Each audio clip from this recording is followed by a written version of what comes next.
един художник по-лесно може да си намери какво да работи.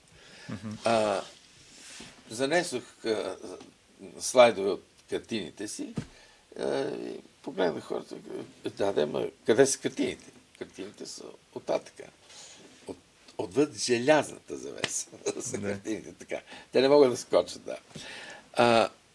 не се прави бързо изложба, така че трябваше просто да се намери някаква работа.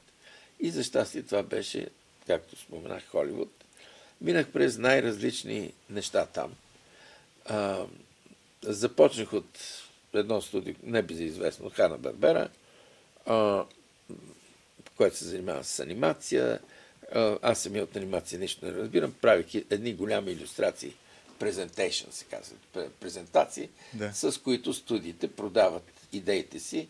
В смисъл могат благодарение на това да получат пари от инвеститори и така да произведат филма по-нататък. След няколко години минах към един друг жанр, който се нарича Theme Entertainment. Работих за Disney, за всички почти големи студии съм работил. Имах едно такова иерархично изкачване нагоре. Предизвикам най-вече от желанието ми да имам колкото може повече контрол върху това, което работя. И затова се оказа, че може би най-лесно съществувам това, ако си в по-така висока позиция, да по-малко да ти се бъркат в работата. И така съм, мисля, че споменах, арт директор бил, продъкшн дизайнер и така нататък. Такива позиции, които осигуряват възможността ми да контролирам какво става и респективно при положение вече, че нещата от проект минат към фаза изпълнение, вече естествено трябва да контролирам работата и да менеджвам работата на голяма група хора.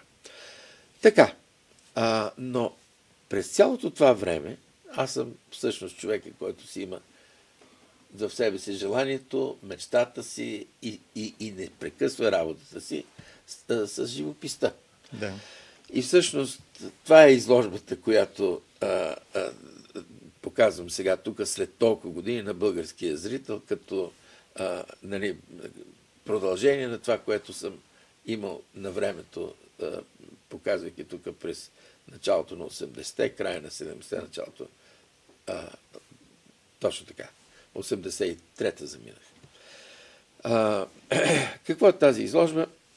Тази изложба е един опус цялостен и аз исках не случайно той да бъде представен в България. По ред причини. Първо исках да го видя цялото това нещо. Аз да го видя и публиката да го види. За да се усети мисълта му, а не просто като отделни картинки, които автор е добър или лош, тук може да преценим, обаче тъй като има една обобщаваща мисъл в цялата тази изложба, исках да бъде присъстваща тя. Винаги съм имал чувство на някакъв неизпълнен дълг към родината си. Да. Това, че съм заминал, това е всъщност... Не знам как гледат хората на това. Някой се рада. Не, това е един трагичен акт. За мен поне е така. Нещо те кара да напуснеш нещо, което обичаш. Сега, в желанието си да по някакъв начин, макар и малко, да компенсирам за себе си. Тук не мисля за някаква моя обществена значимост. Не говорим за това. А пък, ако някой случайно забележи една такава изложба, чудесно, радвам се. Ако някой случайно усети това, което аз съм, или не случайно, усети това, което аз съм мислил и чувствал, радвам се. Та мисълта ми, това беше едно такова желание. Моето православно светоусещане, вяра и естетиката ми на съвременен художник, абсолютно съвременен художник, в техното съчетание са нещо, което мисля, че има, действително отваря една страница за нови разговори на тема изкуство. В какъв смисъл? В съвременното изкуство до голяма степен естетиката е станала самостоятелна, автономна. Говориме за лар пур лар, изкуство заради изкуството. Нали? Етиката като че ли може да остане настрани. Да, имало е години, когато това е било много опресняващо. Когато изкуството е било, може би, прекалено манипулирано от властващите и така нататък. И е трябвало, може би, то да бъде освободено. На практика какво стана? След няколко века от тази практика, какво се получи? Получи за това, че започнаха да излизат произведения, които са просто аморални. Или те могат да бъдат даже и отвратителни, просто в морално отношение, но те имат право на съществуване заради техната естетическа стойност. Значи, нека да сме прекалили. Значи, нещо не е верно в нашата формула. И може би действително трябва да помислим и да преосмислим нещата, които в древността съществували. Примерно за Фиди, доброто и красивото казват, че са едно и също, очевидно, от работите му. Така че, говоря за един идеал, който е стар и може би вечен и който... Момент.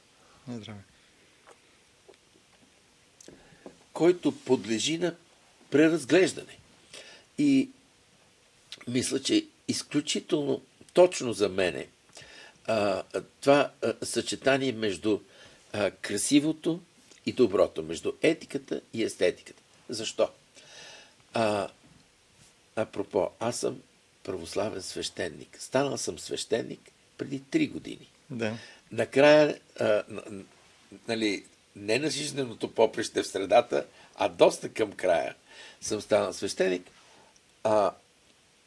Свещеник, който не служи за пари, не за заплата, просто свещеник от любов към Христа, от любов към православието.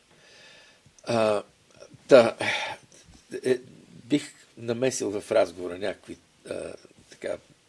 леки теологични представи, за да изясня някои неща. Сега, доброто и красивото от една страна и етиката и естетиката, те са неща, които, ако ги разгледаме в теологичен аспект, те са аспекти на единствената Божия енергия. Те не са в Бога разделени. Ние ги концептуализираме като две различни неща, като едното е красивото, друго е доброто. Бог казва, аз съм истина, истината е и красотата, истина е и доброто е истина и така. В този смисъл, ако човек е действително вярващ, ако мисли, чувства и лелее в себе си това, което е Христос, това, което е казал, Словото Божие, за него тези неща не могат да бъдат разделени. Той ще живее с една представа за красивото и доброто, за естетиката и етиката, за красивото и истината, която е неразривна. Тя не може да бъде разчленена и не може да води до някаква дихотомия, каквато съществува в съвременното изкуство, или естетиката, или етиката.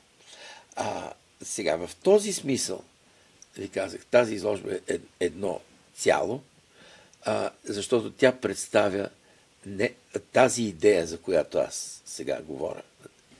Това е единство между доброто и злото, между етиката и естетиката. Представя го в контекста или чрез моите изживявания. Аз не представям православието по принцип цялостно. Това е изключено. Никой не може да претендира за такова нещо. То е всемир. Но мога да си позволя да кажа, че представям известна част от собствените си изживявания на кой? На грешника. На грешника, който съм аз. Нещо като изповед, като разкаяние,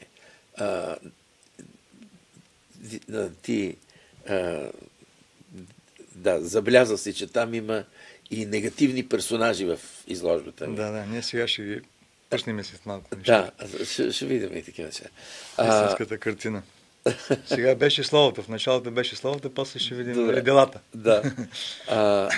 Така. Виж какво, може да почнем да разглеждаме някои неща. Да. Може да Аз искам само да кажем, пак. че на уважаемите зрители, че ти всъщност си написала една такава изповед. За мен тази поезия, която си е написала тази книга, това е една изповед. Това, което всъщност е и преклонение, нали, и покаяние, просто всичко има там на едно. Да. И така, че ние ще видим и корицата на твоята поезия. Да. Добре, сега ще помоля. Да, ето вече виждаме корицата. Да. Това са Години ничком, дар Божи. Да, това са три отделни части на книгата. Години, това са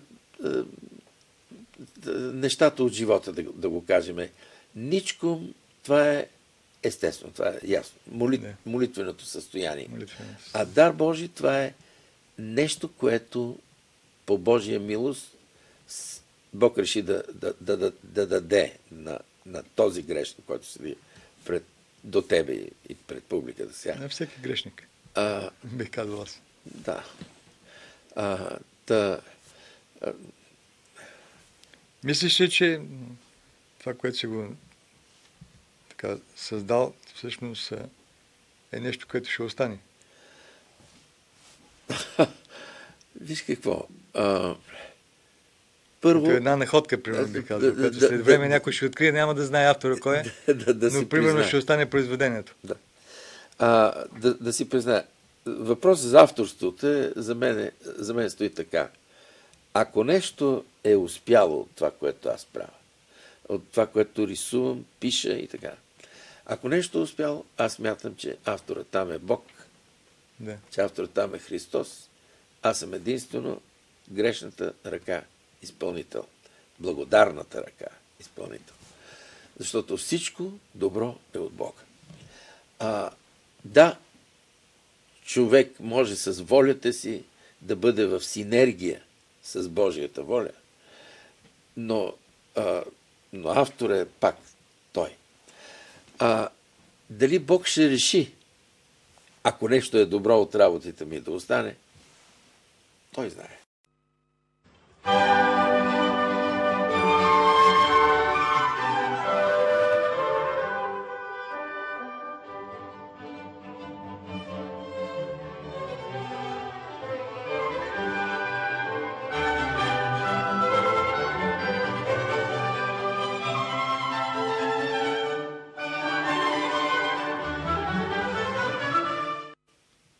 Драги приятели, добър ден! Радвам се, че днес си със Студио изкуство с мен Динко Ненов. И днес ние ще говорим